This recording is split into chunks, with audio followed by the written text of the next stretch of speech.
Dalam materi The Importance of Listening atau pentingnya mendengarkan dijelaskan bahwa terdapat dua manfaat. Yang pertama adalah professional benefits atau manfaat profesional.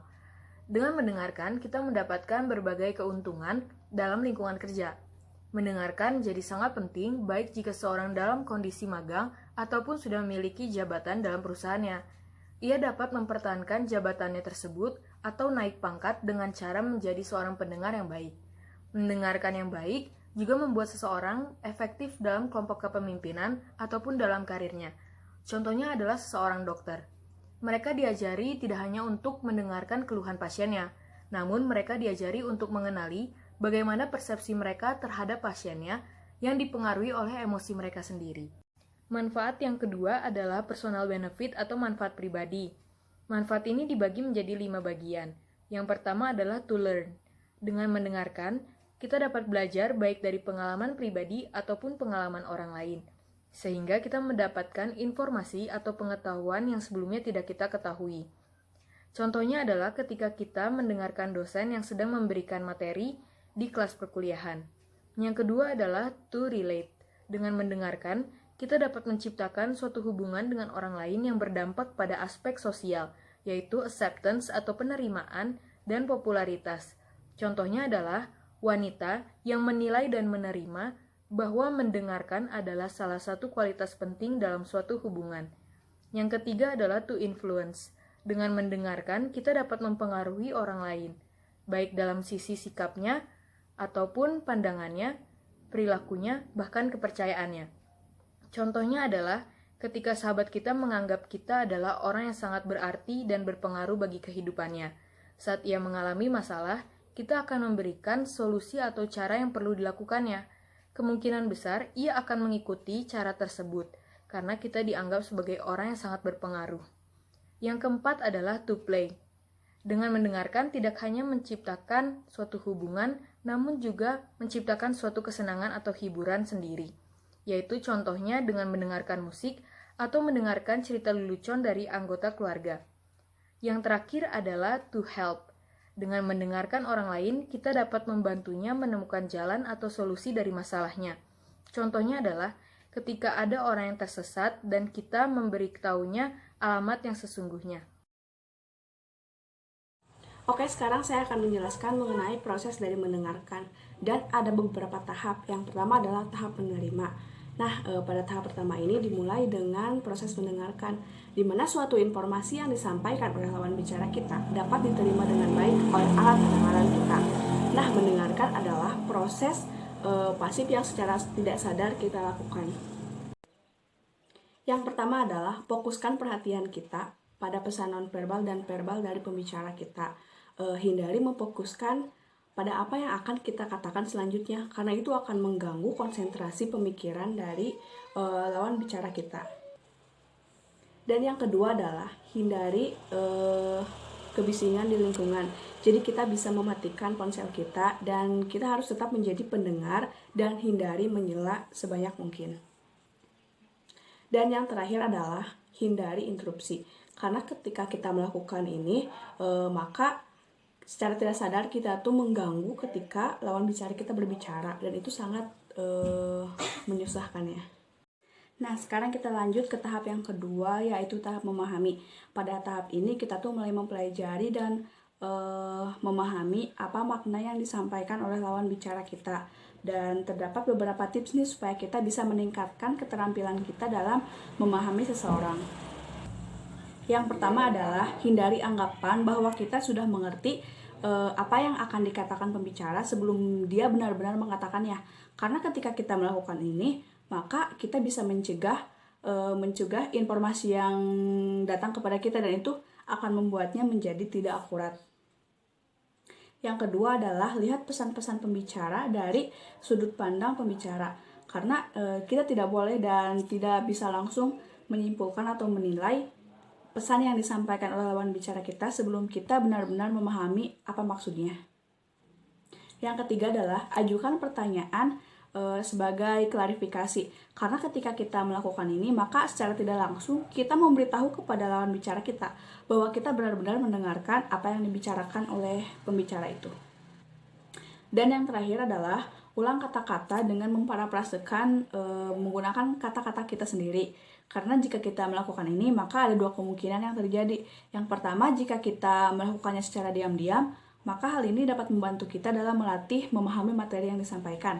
Akan tetapi jika dilakukan secara keras-keras, maka hal ini dapat membantu kita dalam mendapatkan konfirmasi dari lawan bicara kita, apakah pemahaman kita benar atau salah. Sekian. Tahap ketiga, mengingat. Mengingat adalah hal paling krusial dalam mendengarkan. Mengapa begitu? Karena ia bisa menjaga hubungan antar pribadi. Contoh, A bilang, gue suka banget seblak mami deh, enak banget. Dan si B mengingat, oh si A suka seblak. Dan di kemudian hari, saat mereka mau makan bareng, si B bakal bilang, bukan lo suka seblak ya, seblak ini enak banget loh. Dan si A akan merasa bahagia karena merasa dirinya penting dan diingat oleh B. Gimana sih caranya supaya kita bisa ingat hal-hal penting? Caranya satu, fokus pada pokok pembicaraan. Yang kedua, mengelola informasi tersebut. Yang ketiga, digabungkan dengan informasi lama dan informasi baru. Yang keempat adalah mengulang kembali apa yang telah kita ingat. Tahap keempat, mengevaluasi. Kita terbiasa mengevaluasi apa yang disampaikan oleh orang lain, baik motif yang menyampaikan maupun pesan yang disampaikan. Nah, supaya kita mengidentifikasi dengan lebih baik, yang pertama, kita harus mengetahui persoalan secara menyeluruh. Yang kedua, kita perlu membedakan fakta dan opini. Dan yang ketiga, kita perlu mengetahui kekeliruan pembicara. Yang keempat adalah alasan dari kekeliruan ini. Misalkan dia salah menyebutkan nama, salah memberikan testimoni, atau kesalahan dalam berargumen. Tahap kelima, menanggapi. Menanggapi itu penting banget loh, supaya pembicara tahu gimana sih perasaan dan pikiran kita dari apa yang dia ucapin. Tanggapan itu ada dua, langsung dan tidak langsung.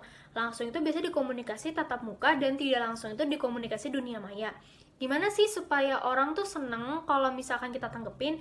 Yang pertama, kita harus kasih tanggapan yang suportif. Kayak misalkan dia cerita terus kayak bilang, ya terus gimana? Itu termasuk suportif.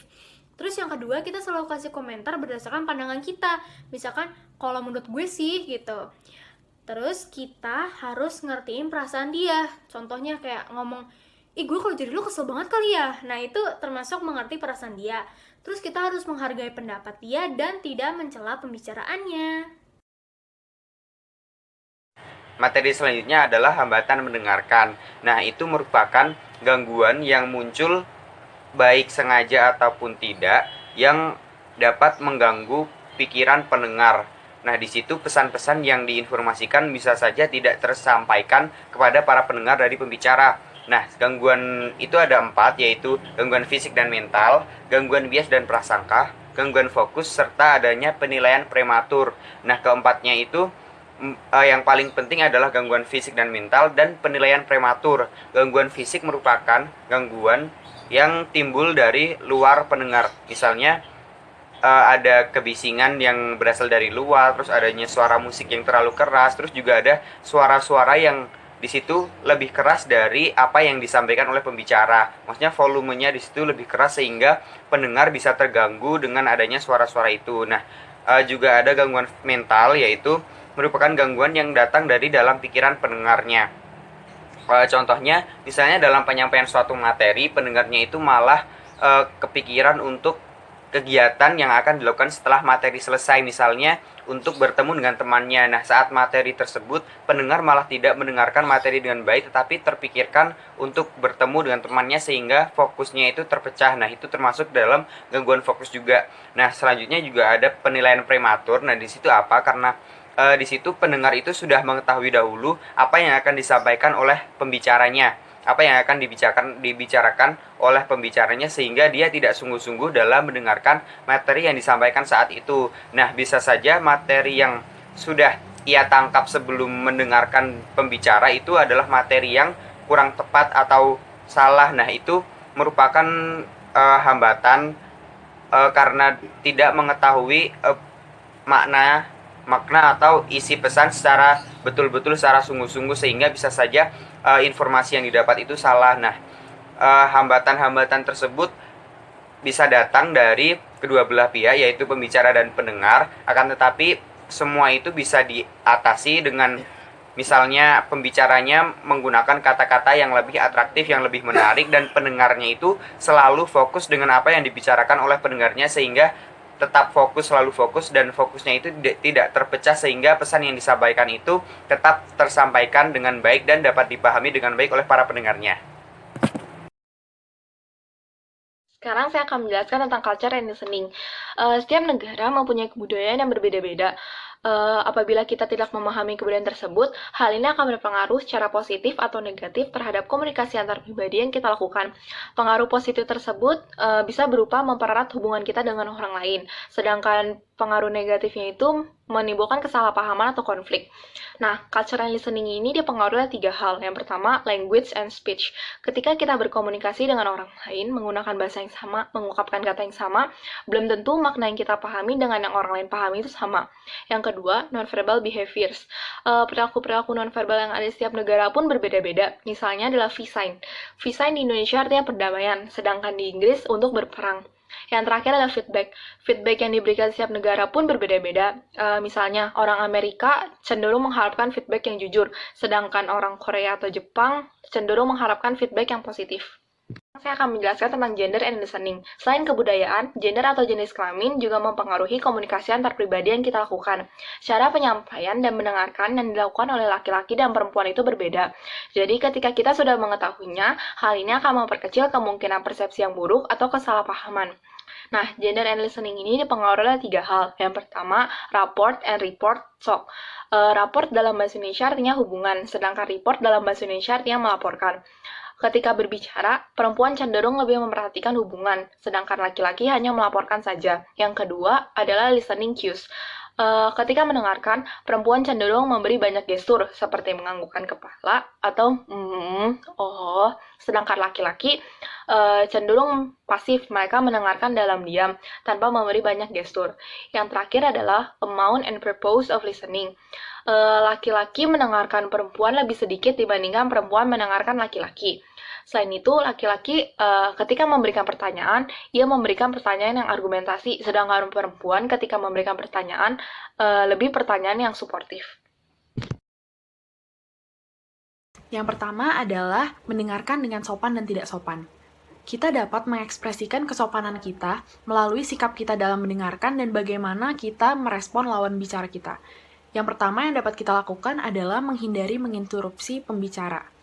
Kita dapat melakukan hal tersebut dengan menghindari mencoba mengambil alih waktu untuk berbicara dan menghindari memotong pembicaraan lawan bicara kita. Apabila kita perlu menyampaikan suatu respon atau tanggapan, kita bisa memberikannya pada akhir setelah lawan bicara kita selesai menyampaikan apa yang perlu ia sampaikan kepada kita.